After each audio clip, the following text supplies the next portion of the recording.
Your fix of the best guests from the world of data and analytics. This is the Data Mix with Brian Bouden and George Beaton.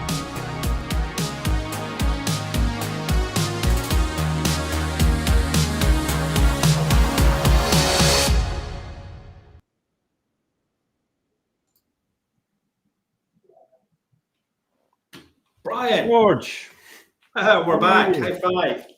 Oh gosh, I'm out of practice. I'm this way though. It's always the opposite, right? Yeah. Nice one, man. Good to see you. How are you? Pretty good. Thank you. I was up early this morning. It was a 4:30 start to go from my cold, wet home in Scotland down to London, the big smoke, as we call it. Yeah. I think we should have like a Where's Wally, Guess Where George Is type of segment as well, because like you're never in the same place twice, mate. But it's always a pleasure to have you here. No 4 a.m. journeys for me, but I do have a plumber downstairs fixing the kitchen sink, so it never stops in the world of data and everything else, right? Okay, so if we hear some plumbing noises going on, we'll know what it is. We'll just ignore them and move on. We have something much more exciting than office spaces and plumbing today, though, right? Oh yes, we do. This is one I've been looking forward to for a while. I mean, look, I know we do say that, but I think this one's like kind of cool. We're really excited that it's happening. Obviously, more to come. We've got Ben Rogojan here, Seattle data guy. And if you don't know who he is, you're going to find out very, very shortly. We're going to bring him on. But we have a few things just to take on first, George, right? So yes, we as do. has become customary, we love your support, guys. Thank you so much for everything that you do for the show, attending and giving us questions and putting stuff in the chat, downloading us. Please rate our show, okay? For us to be able to bring all these guests to you, we work hard at it, and frankly, I think we deserve 5-star reviews, right? Let's just not hide behind that barrier anymore. Just give us the 5-star. I agree. Review. I agree. And then we don't have to hassle you anymore for it in person. I mean, we'll still do it on the show, but we won't do it in person anymore. So Zap, the Spotify and the Apple, they're the ones that make the big difference for us, or sub us on YouTube as well if you've enjoyed rewatching the show back. We appreciate you. Big plug over. This is the segment of the show that's coming up that we call the Data Fix, George, right? And let's get rocking and rolling here. You ready for us? I sure am. All right, let's go for it. Play that jingle. We're heading into the Data Fix. Here we go. So we always give a little bit of analysis on what's happening in tech. And this is George's segment. And George, you've got a good one this week, right? I'm looking forward to hearing it. Yeah, so I want to talk this week about how politicized technology is becoming. So I was listening to some of my favorite technology podcasts. It wasn't this one. It was one of the other ones I like to listen to. There was a couple of announcements over the past couple of weeks around diversity, equity, and inclusion programs within big tech companies. So these are companies like Amazon, like Meta, who are either canceling them or at the very least reviewing them because they have got too woke. And too politicized, as they say, which I think there's some deep irony there. I'm going to go back to possibly before a lot of our listeners and viewers were born, back to 2020. Do you remember that far back, Brian? Oh gosh, there was like pandemic-y somewhere around there. Yes, well, exactly. Yeah. So back then there was a chap called Brian Armstrong. Brian Armstrong he may still be the CEO of Coinbase. And back then he wrote this, what became fairly famous blog post around mission focused. So that was basically, he felt back then in 2020, technology was getting too politicized. And therefore he said, okay, we're going to focus on what we do best, technology, and we're going to ignore politics. Well, fast forward a couple of years, Mark Zuckerberg appeared on Joe Rogan's show in 2022, talking about how he was trying to walk a narrow path. He was trying to be the arbiter of the truth on the internet. Fast forward a couple more years, and Mark's back, really lambasting the Biden administration, talking about how they'd been shackled, they'd been shouted at down the phone by government officials, telling them to take things down. And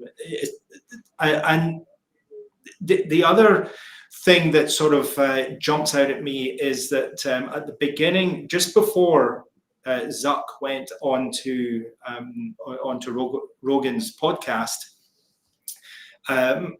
Donald Trump held a bit of a summit at Mar-a-Lago with everybody who's anybody in the tech industry. Right after that, it was very obvious, I think, that there was a realignment within the tech industry of where their values now currently lie. I think you can see me shaking my head, right? And it's not at what's happened. It's not at the inevitability of it all. It's just at the fact that things are changing, right? And regardless of your political views, that correlation is extremely obvious about what is happening in the US tech sector.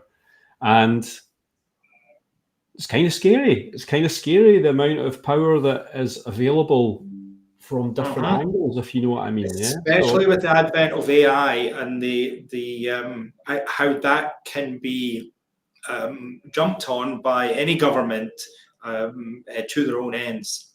Mm-hmm. So it's one to watch. It's definitely one to watch.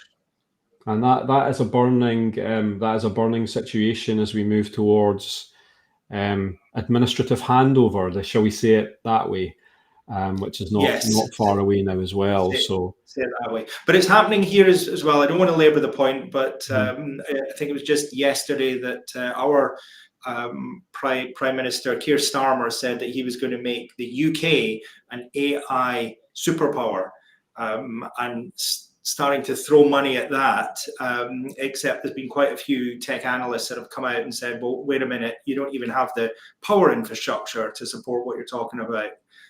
Have you really thought this through? I do think that it was an extremely flippant media bite comment that like we're going to use AI to power Great Britain or the United Kingdom. You know, it's one of those things that you just say and you're like, oh, right, how should I actually do that? So again, that we could probably go for a different segment, right? But we're right up on time now, George. So any sort of closing thoughts there, or are we in a good place with our observations there?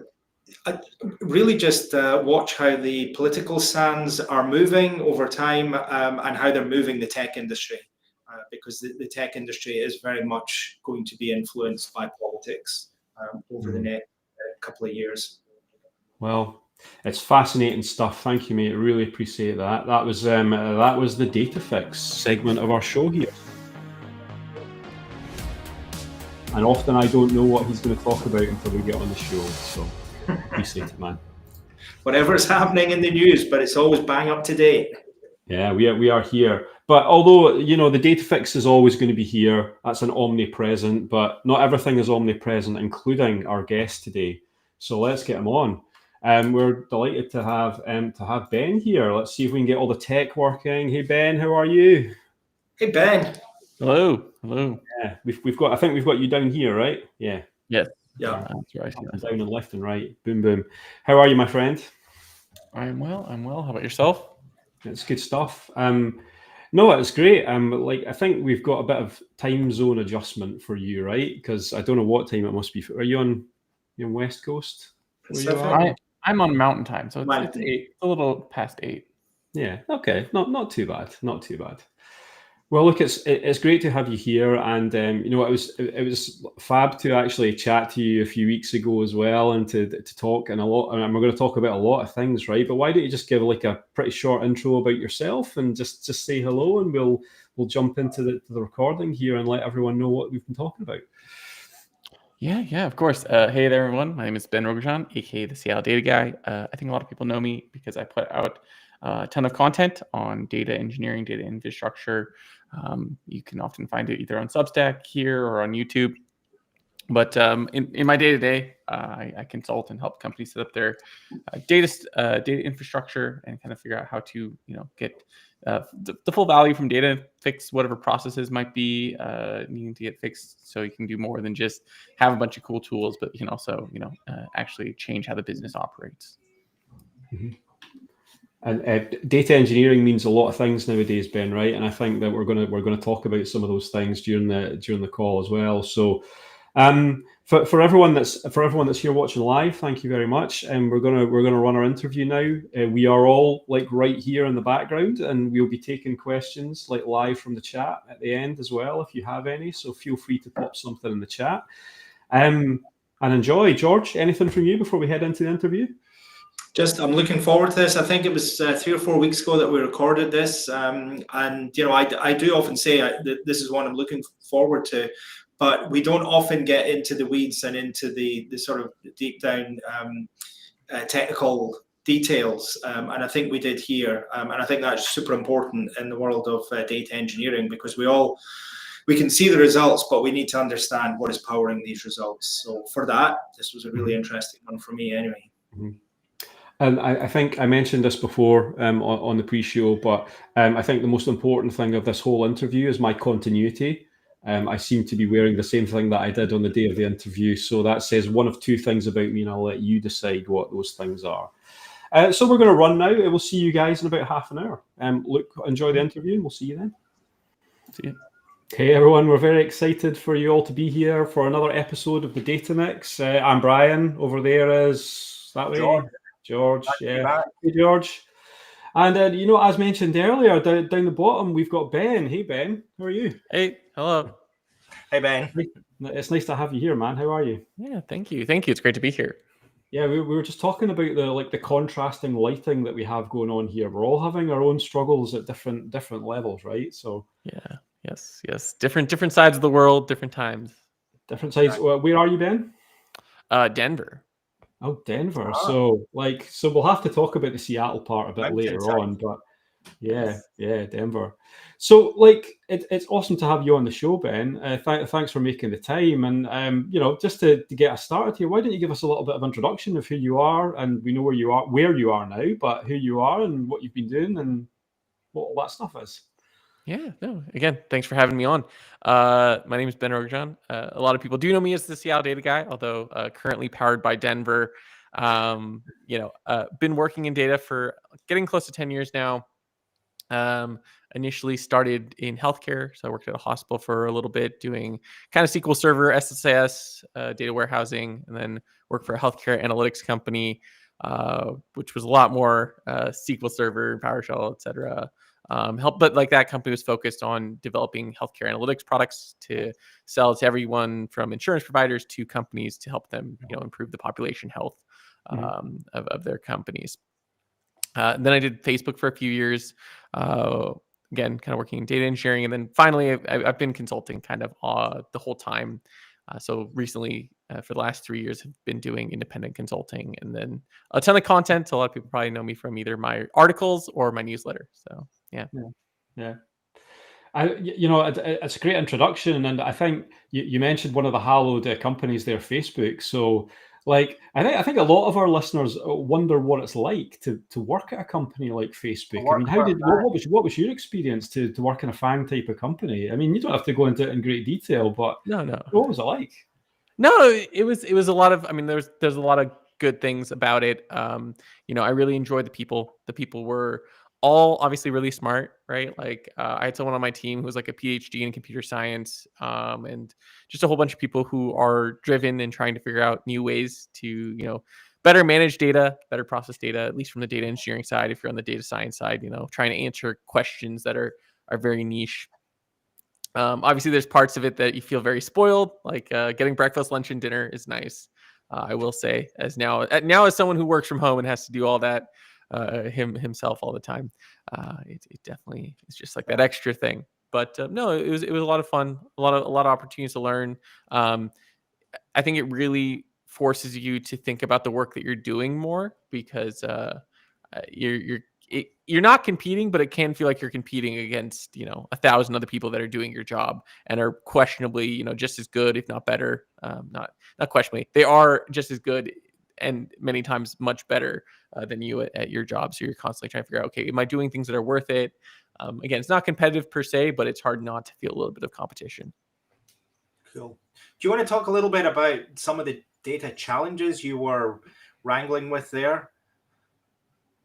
Sure. I think what's nice about Facebook is, I've worked at a few companies now and then done plenty of consulting, and the challenge you run into at a lot of companies is everything from having to set up your data infrastructure yourself, dealing with data integration, right? Like data set A does not integrate to data set B very easily. All of these things, and a lot of those things don't exist at Facebook, at least not in the same way. The data is integrated, because the way they've developed the product, it's also kind of ground up, it's digital. There's a lot of benefits that you have there versus a lot of companies have like 7 ERP systems.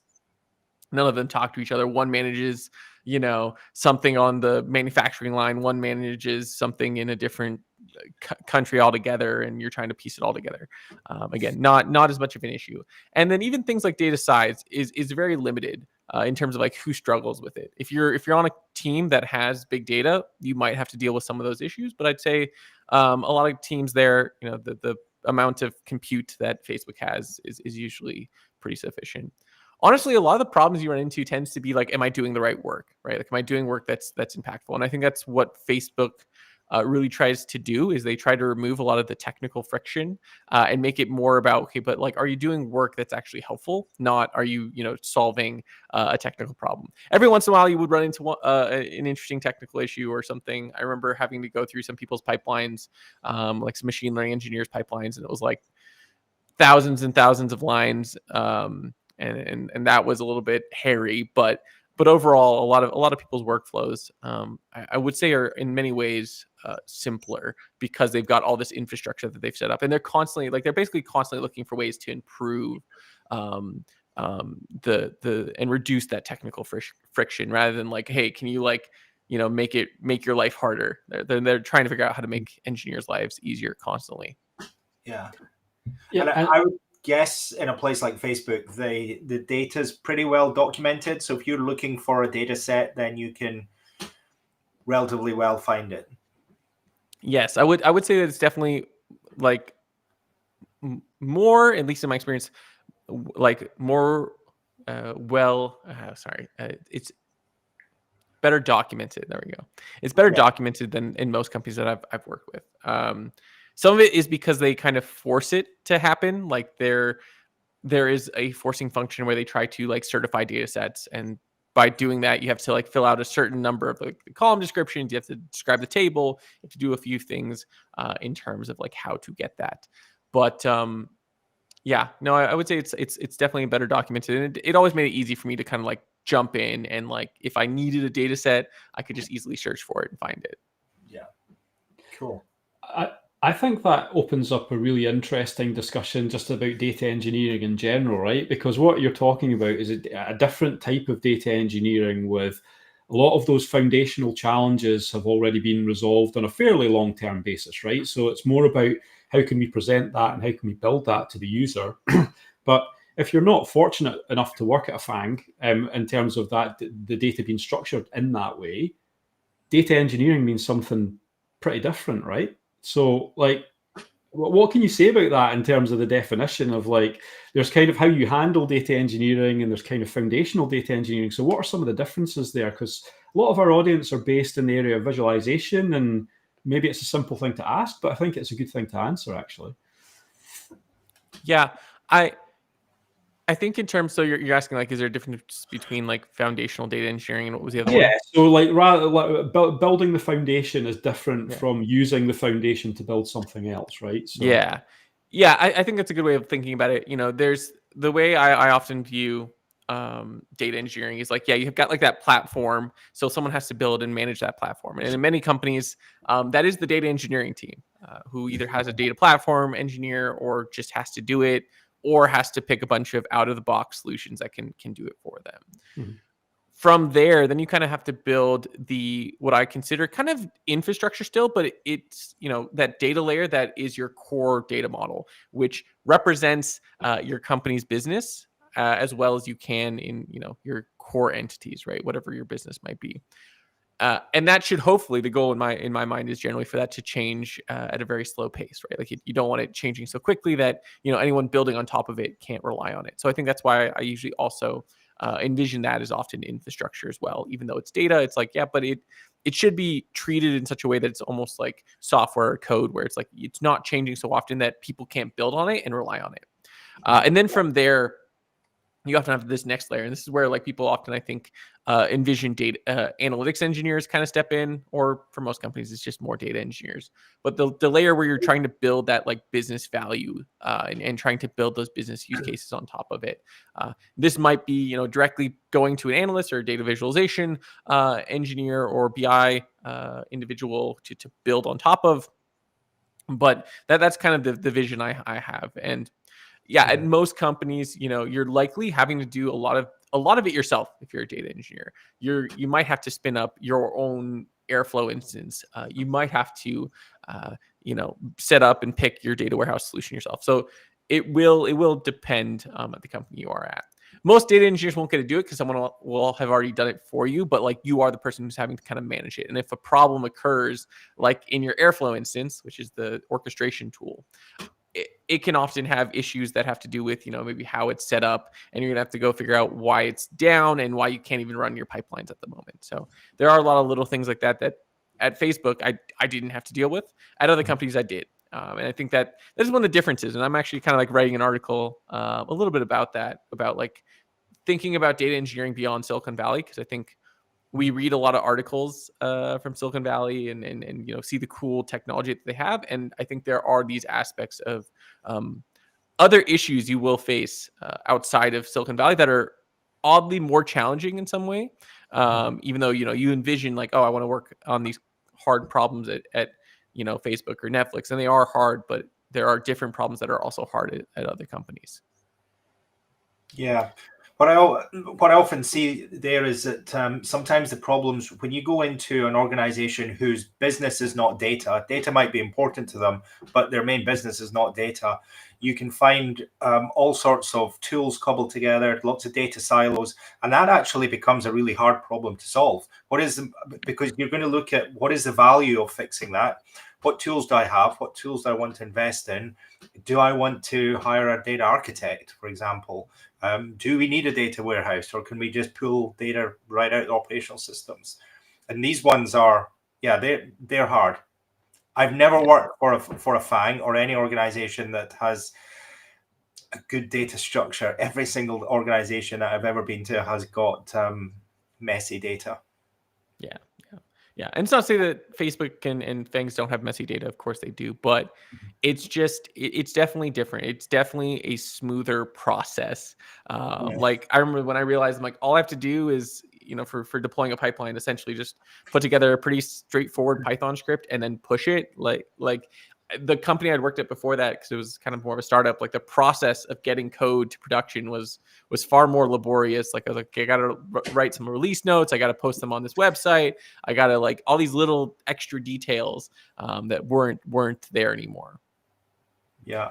And I think that it's interesting you mentioned that, because I think breadth is an issue that we all face now, right? Across all technologies. It's not just a case of, okay, Python or you're good, or Power BI or Tableau and you're good, or Airflow and you're good. The reality is that you have to know a lot of these things. And how have you find, because I think for George and I, we find that has almost exploded exponentially on the layers that we work, that you have to have knowledge across areas rather than specifics to be able to handle a lot of the new tech. So how have you found that trend in the data engineering world over the last couple of years, especially with, let's not say AI too much, but, probably it's impacting quite a lot of things that we're working with nowadays. So.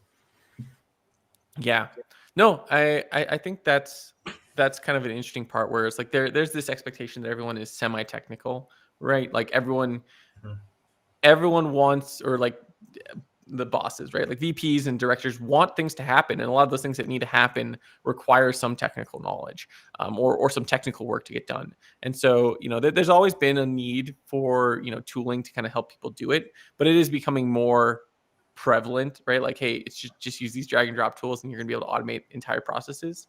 I think you run into the same issue anywhere else with that, is that when you do that, if you don't respect that as code, like if you don't treat it like as a system that you're now developing that in the future can cause unknown issues or have unknown issues, there's a huge risk, right? Like, it's like, okay, I built 100 workflows that are all automated, and I run into companies that have this all the time, and they're like, yeah, but we have no idea what's going on.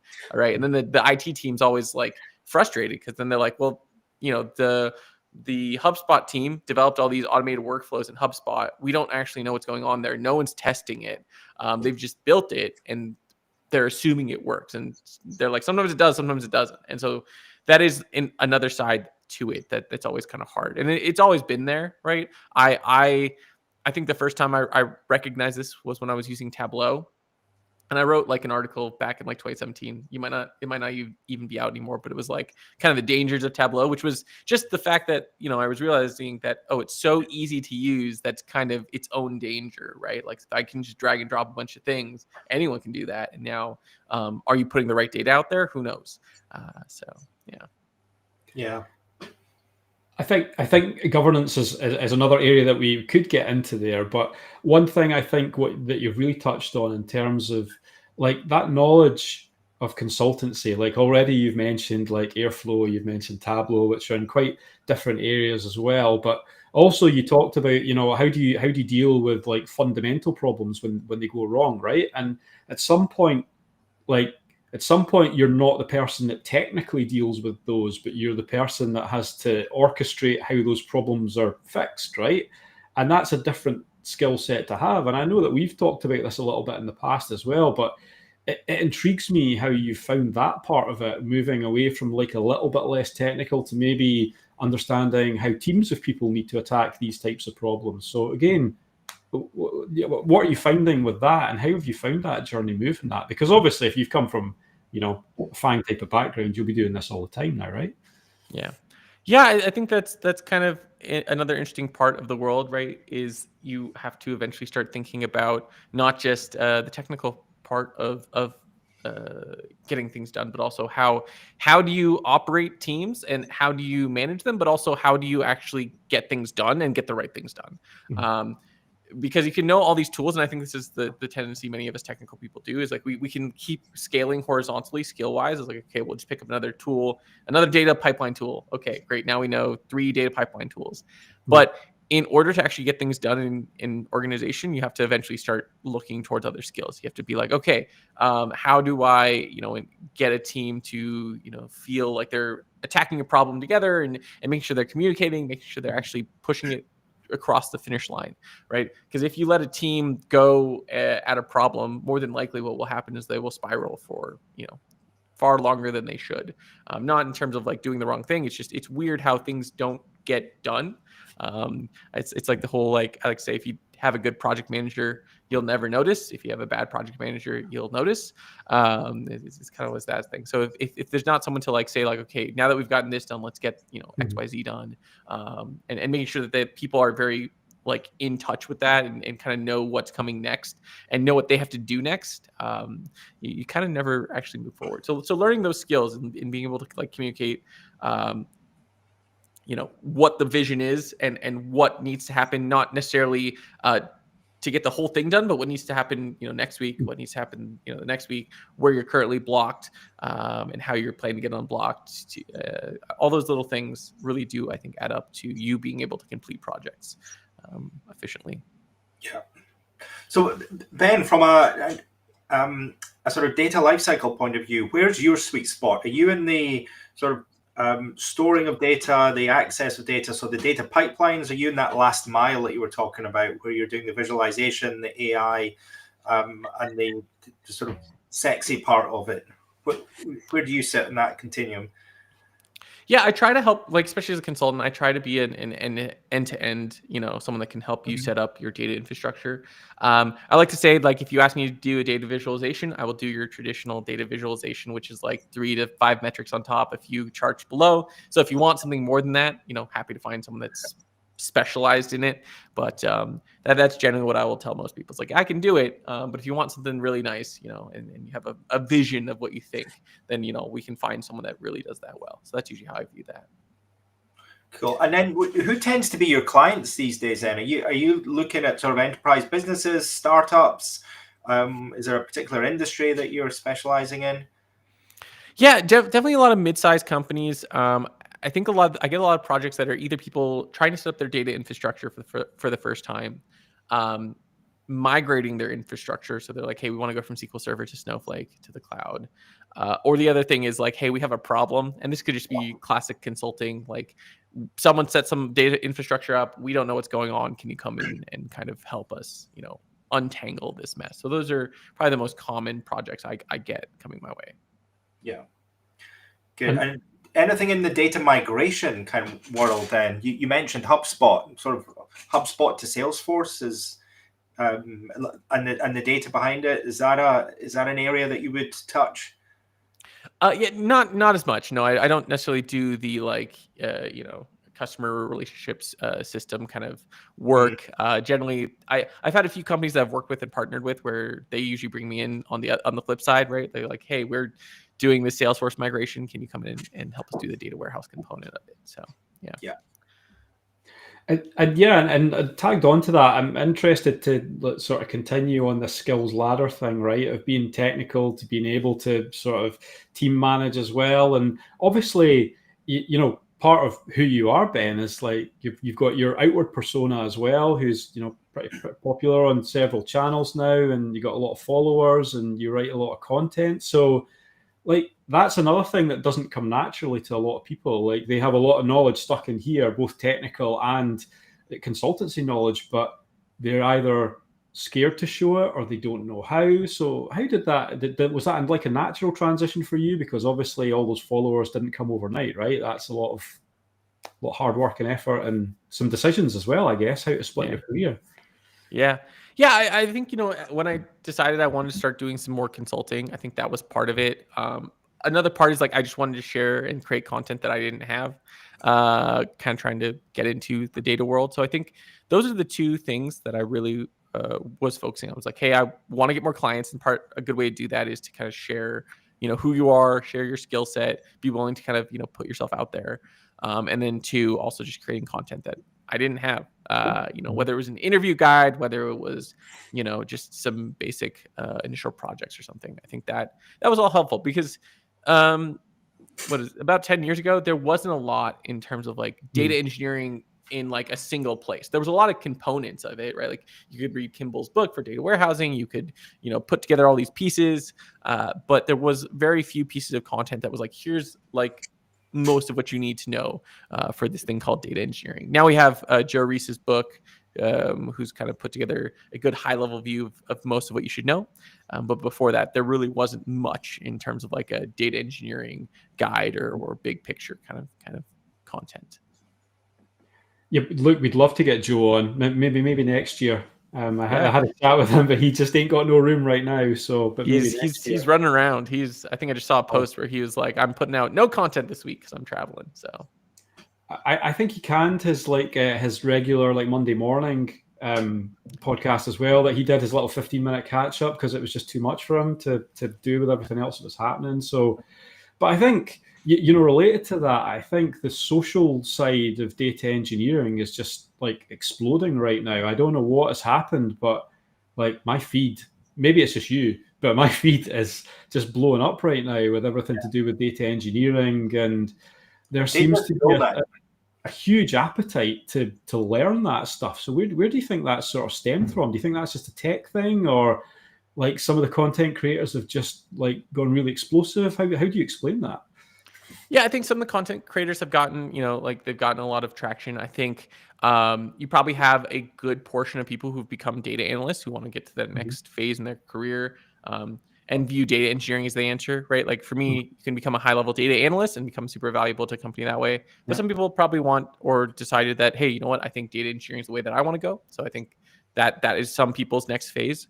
Everyone there's a lot of good options, I think, in the data world. Again, you can become high-level data analyst, you could go into data engineering, you could go into some of these other careers and try to figure out what fits. So I think that's a little bit of it. I think there is still this need for a lot of data wrangling, right? Like everyone continually figures this out, right? In 2012 to like 2017, every company was like, we need to hire data scientists. And that led to kind of this like, wait, before we do that, we actually need to manage our data well. And so I think that kind of created that cycle as well, where people hired a bunch of data scientists. Many of those data scientists had to do data engineering work and weren't that happy. Some of them converted to data engineers at that point, right? I think Joe Reese is one of those. And then eventually, it became more of a career and more of an option. And, once people saw that, it is either something that they like doing or it pays well, they were like, okay, I think I'm going to put effort into this. I think that's manifested itself well in terms of communities and stuff like that as well. And I know TFA is a big thing for you as well. Do you want to mention that for a bit? Because I've had a huge, that's had huge impact on me in terms of the people that I've met since I met you and then joined TFA, and that's made a few things happen. So it's super cool to have that community aspect as well. So. Yeah. I mean, I've got a few communities. Obviously, one's focused on data engineering, but the one you're bringing up is focused on consulting. I just, again, same idea where it's like I want to create things that I didn't have when I broke into the world of consulting, which is like, more community. I think consulting in particular is one of those things that's harder to teach. It's not impossible, but it's harder to teach. You kind of have to go through a lot of the lessons yourself. But it's nice to have other people there and have people that you can reach out to and ask questions about, right? In that community, you have everything from people asking about pricing. They're like, I don't know how to price these projects. And, if I charge a retainer, what should I charge? And I think there's a little lessons along the way, like with retainers, where it's like, well, like for me, I have certain numbers that I wouldn't do. Like I'm not going to do a $1,000 a month retainer. It's not necessarily worth it for me to take on something of that nature. So, helping people understand like what problems they don't realize they're going to have if they try taking on 20 retainers, all that are, very small. It's like, well, you're going to figure out very quickly that that's all still takes up a certain amount of brain space, and it's going to feel like a lot more than you think. I think there's like lots of little things like that I hope are helpful to people. Yeah. And what is the demand like now, Ben? Over your 10 years in the career, have you seen demand for data increasing? Or for data services, certainly like yours, is that on the up? I think, I mean, in my experience, for me, yes. I think one of the challenges there is that it will probably feel different to different people. I think because I've put in effort putting out content, I have a continuous demand. I know that some people probably feel like, hey, maybe this year was more challenging. I've talked to some consultants who feel that. And, part of that is that if you didn't, some of it's just how life is. There's an aspect of luck. I don't think I'll ever give in to not knowing that luck plays a role. But on the flip side, I do think there's something to be said about there was a really high point, probably between 2020 and 2023-ish, where I think you could have just been a consultant and gotten to work pretty easily, it felt like, because a lot of companies had money. A lot of companies were trying to do data. A lot of companies were trying to migrate to the cloud because of COVID. And there was a lot of things happening. And so if you started consulting in that era, you might have come out now in 2024. If you didn't create some sort of system or method to gain clients or to, attract clients, you might have come out now feeling a little bit, like it's slowed down. So I think that's an important aspect to consider, where it's like, yes, for me, it's fine. But I'm sure for some people, if you don't have something, either a network or marketing or a partnership with a vendor, you're going to be having a hard time. It's interesting that you feel it might have slowed down in general. But then I wonder if there's, especially in the UK, you've got some rules now where it's quite difficult to be a sort of lone contractor consultant, and you need to put a proper business wrapper around it. But what I'm seeing in corporations and enterprises is they're on the up and up for hiring but permanent staff in the data sphere. Lots of them are doing experiments with AI. And again, that's sort of putting pressure on them to get their data structures right. And again, it puts a focus on data people within the organization. Yeah, no, and I'm not saying that it has slowed down. I'm just saying, like, for people, if you haven't, I think there definitely was more money going around where you could probably, open up a pretty large consultancy in 2023. People are obviously still investing. That's kind of almost my point. Like, if you've set yourself up and put yourself in a good position, you're probably reaping the rewards of those of those projects. But if you haven't, people are not. I think people are being a little more choosy and specific still. Where it's like, yeah, we got to do AI, but at the same time, we have a budget, right? And we can't take out as much money as we could in 2020 when interest was 1% or whatever it was. Now it's up at 5-6, probably, depending on the type of loan you're taking out. I think tagged onto that as well. Let's not get into the AI conversation because that's been done to death, right? And ultimately, I'll just underline that by saying that most companies, they're just not ready for AI yet. Their data structures are just not ready for it, and it's silly to even get in there. And the companies that do start it need to start at 10% of what they're trying to do and get it right, rather than try and do it all at once. So I'll just sort of close all of that off right now. But I think it is fascinating though in terms of like consultancy prep, and I've had some conversations recently with people who have asked me, is this a good time to go into consultancy? And I think the answer, like you said, is it depends. It depends who the person is. It depends how hard they've been working in the background. It depends if they've got something to jump to, because there were times where you could jump and land pretty safely if you didn't have that network set up. But I think certainly in the UK, that's a little bit harder right now. But on the flip side, and I think that's what George was saying, if you're part of a consultancy that's already established, you're probably going bananas at the moment in terms of being able to use that effort that you have within your company. I think there's no problem with that at all. I still think maybe this is a UK thing, right? Maybe it's not necessarily a relevant discussion. I think it's more something to do with the contract UK market that can be very, very sensitive because of various issues that go on there. But I mean, in general, would you recommend people to like stick their toe in the water of consultancy? And how do you like make that decision? How do you start? What do you think about when you're making that decision in 2024? I'm trying to think in terms of like 2024. Well, I guess maybe could you rephrase the question really fast? Yeah, sure. So like if you're thinking about jumping from like a permanent position to be a contractor or a consultant or to work in an area of data right now, what do you think are the biggest things that you need to consider? Or maybe what are the areas that you would target if it were you right now? Yeah, I think for most people, if they're considering making this switch, I'd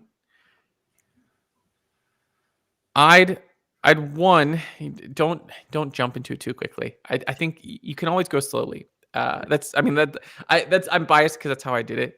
But I think a lot of people think that if they jump out, they're going to have more time, and if they have more time, they can land more clients. But there is kind of some natural cycles to clients and how people budget and things of that nature.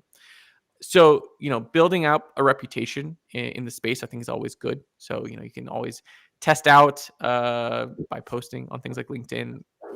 It's a great way to build your reputation and to see, do people even want what I offer, right? Because maybe you're a specific type of consultant or a contractor, and you might not know, right? Like, you might not know if you have anything that people want or not. But if you start posting content and people are like, hey, yeah, like I connect with that, that I do need help with that. I'd love to talk to you about whatever it is, Tableau, Airflow, certain types of tooling, maybe a certain type of audit you think, maybe, you're really focused on healthcare analytics.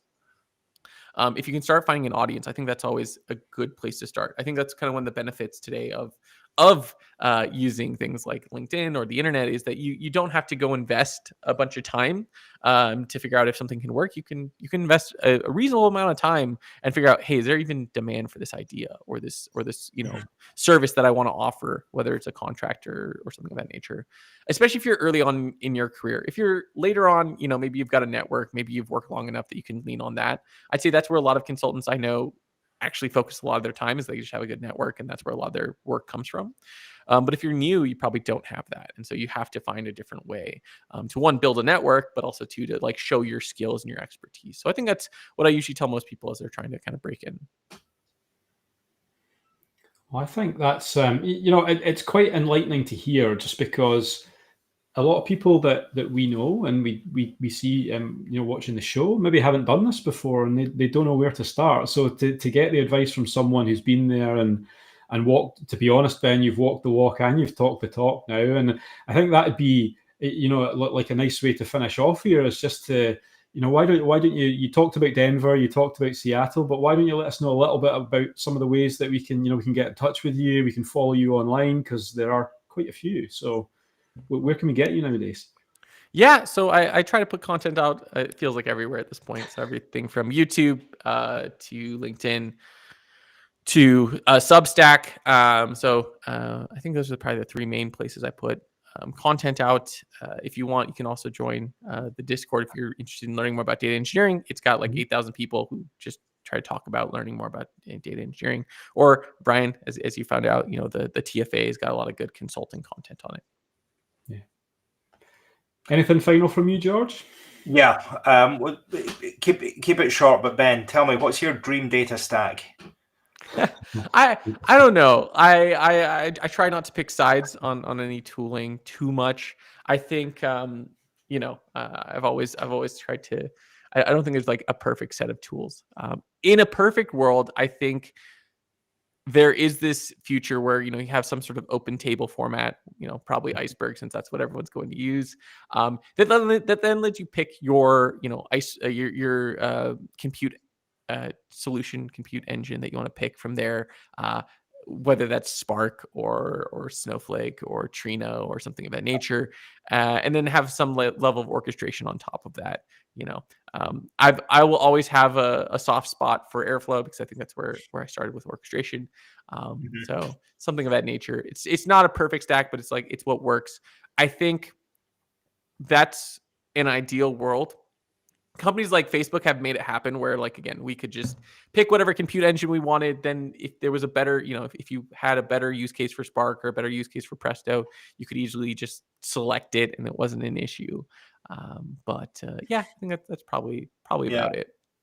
Cool. I mean, you threw out some really cool technologies there, so thank you for that. We'll not hold you to any of these, though. No. Yeah. No, but again, like it'll change in 5 years probably. So yeah, for our viewers, that's not like a Ben Rogojan endorsement. It's not a Seattle big guy thing. It's just like we're just chatting here. And look, I think that's just like a perfect way to round it off, Ben. It's been, I can't believe we've locked up the timer already, but it's been awesome to have you on. And we're really looking forward to having a bit of chat afterwards as well, and seeing where we go with this. And we certainly wish you all the best with TFA and Seattle Data Guy and everything else that's going on. So thank you so much. Thank you. Absolutely. Thank you so much, Ben, for sharing your 10 years worth of knowledge. I appreciate it. Thank you. All right, guys. Thank you. We will see you soon. Thank you very much. Thank you.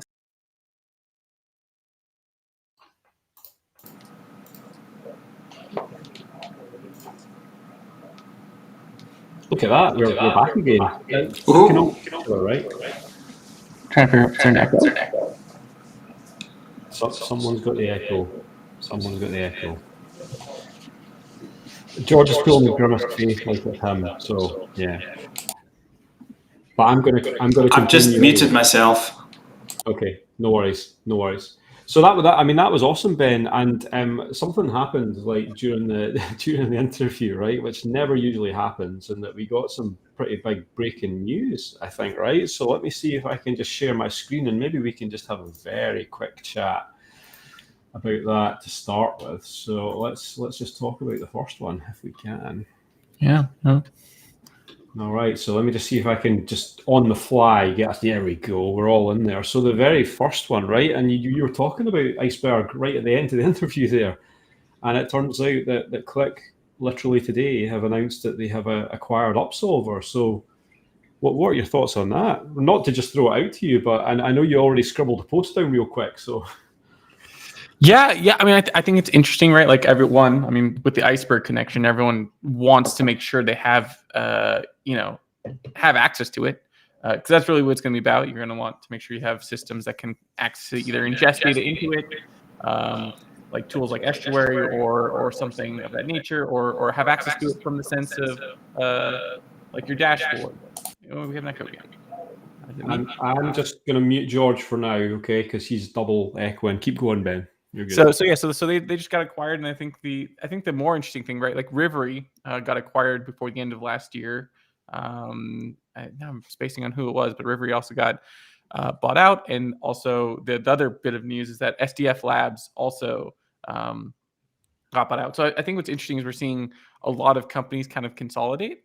I was talking to a VC recently, and one of the things they kind of mentioned, they're kind of maybe a little less interested in investing directly in like data infrastructure companies. There's just so many, right? Like if you ever open up Matt Turk's Mad landscape, you can't even see the companies, right? It's so tiny. So I think we're getting to the point where some of these companies need to start consolidating so they can, get more customers, also get the benefits from all these different solutions.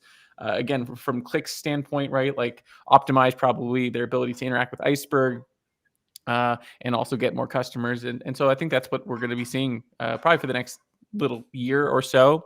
I think we've talked about consolidation for a long time, probably since maybe 2024, a little bit of end of 2023. And I think now it's finally kind of coming into, it takes time for the wave to actually happen. So it's kind of finally coming into itself. We'll probably see more of this, I imagine, over the rest of the year. Yeah, I think you mentioned the other one there, which was DBT. And let me just see if I can share that one up as well. Let's see if we can get that up too. Yeah, DBT, there we go. So DBT Labs acquired SDF Labs. Now, I got to say, this is slightly out of my comfort zone, right? Because I'm a little bit higher up the stack than this. But again, you mentioned it, but anything to say about that, Ben? Yeah, I mean, so for a while there's been some competition between, only recently, like between the transform kind of layer. DBT kind of set the stage somewhere in 2020. And then from there, we really didn't have, like, DBT was kind of the tool if people were going to pick, like, a SQL transform layer tool. Since then, a few others have kind of come about. So there's like SQL Mesh, Coalesce, which is more of a drag and drop tool. DBT and SDF Labs are probably the big ones that people discuss. So we've now kind of consolidated down even further. So now there's only a few really left, and they all, I think, have very clear differentiators where some are UI based, some are a little more focused on engineering, some are a little more focused on the analysts like DBT. My guess is with SDF Labs, the purchase, maybe they're looking for some of the benefits that SDF Labs has. Also just eliminates one more possible competitor in the future. So, and DBT is probably still sitting on a decent amount of cash, I imagine, since they had a pretty big round a few years ago. Yeah. I mean, look, my very general take on this, right, is that the real push on AI right now means that a lot more companies are being created, and successful companies are being created fast, right? To create a successful company, you don't have to be in the ecosystem for 10 years now. You can really blitz the market and be someone in 6 months' time. Yeah. And that means there's a prerogative here on larger companies to swallow up the ones that are most important, because otherwise, like, you just get lost in the market. And you mentioned that overview slide, right, where there's 2,000 companies on the same page or something, and you almost can't see them anymore because there's so much just in the stack. And I think that is a big thing. And if you don't go early, you're going to get left behind, I think, is the other thing I was going to say as well. For these bigger companies, and Qlik have been quite good at doing this. I know we have a little bit of Qlik rep on this channel, right? But Qlik have been quite good at going early, just picking a stack and going for it and committing. And I think that's what's good. They've sort of seen the stuff that's been happening with Iceberg and the fact that it's really hitting the market in terms of a publicity standpoint as well, and they've capitalized on that. So I think that's a good move from them as well. We got a couple of. I got a good friend of mine in the chat, actually. I don't know if you know him, Ben, but a good friend of mine, Dennis, who I know has been boot camping on a data engineering basis for the last couple of months now. If it doesn't include Iceberg, it's a nightmare, not a dream. And I think we saw that at reInvent and places like that as well, right? That if you're not on the edge of this stuff, you're going to get left behind so fast, because there's going to be companies just implementing everything there as well. I want to give George a chance to speak. He was looking a bit glum there on mute, but let's see if we can get you in a non-echo way, mate. So you can. Am I still echoing? I think you're better. No. Yeah. Okay. We're going to fix this for next time. I think I just wanted to make one observation here, and that is what we seem to be seeing in the data industry, certainly. Remember, we did on the Data Fix a couple of weeks ago, we talked about Databricks, and Databricks had just raised 10 billion at a funding round, which was as much as OpenAI and Anthropic put together, which I thought that blew my mind. Databricks is now worth 62 billion. So I think what we're seeing is, you're right. There's businesses are getting off the launch pad very, very quickly and growing fast. But the ones, there are businesses out there that just aren't getting funded. The smaller ones, they're allowing them to die. And it's interesting that we see companies like Qlik that have been holding on. I think 8 years since they've been taken private, and 8 years now they've been held by Thoma Bravo. So it is interesting. Data certainly is the industry to watch at the moment, especially for M&A. So for all our viewers, I think you might be echoing again, George. You might want to just put your mute on. And like for all our viewers here, this was like a super secret added bonus. It's like when you buy one of those programs, right, for $7 and you get an added bonus. This is your added bonus, as Ben Rogojan commenting on live acquisitions on the stream. So look, we really appreciate having you on, Ben. It's been awesome, both on the recording and here as well, to be able to chat a little bit about this too. We hope you enjoyed it too, and that this is a part of your podcast marathon in the next week or so, right? So we're just one of many. Oh, but they're all different topics, so that's what's good. That's why I enjoy it. There's so many topics I enjoy talking on, and it's cool that again there's some announcements. Maybe in the future I'll start being able to get some scoops early, and then that'll be even more interesting. Yeah, so because you made that announcement on this show, that makes us first in line anyway. Yeah. Yes. We'll see. Thanks so much, mate. We appreciate it. Thank you. We just got a couple of minutes left, and we just have to get through a few things. If that's okay, you can stay on with us, Ben, while we just knock these things out. But again, if you enjoyed our, apparently we've got a new segment now where we comment on live news as it's happening in the pod. But if you enjoyed that part, don't forget to give us a bit of a sub or a like somewhere as well. Scan those QR codes. Thank you very much.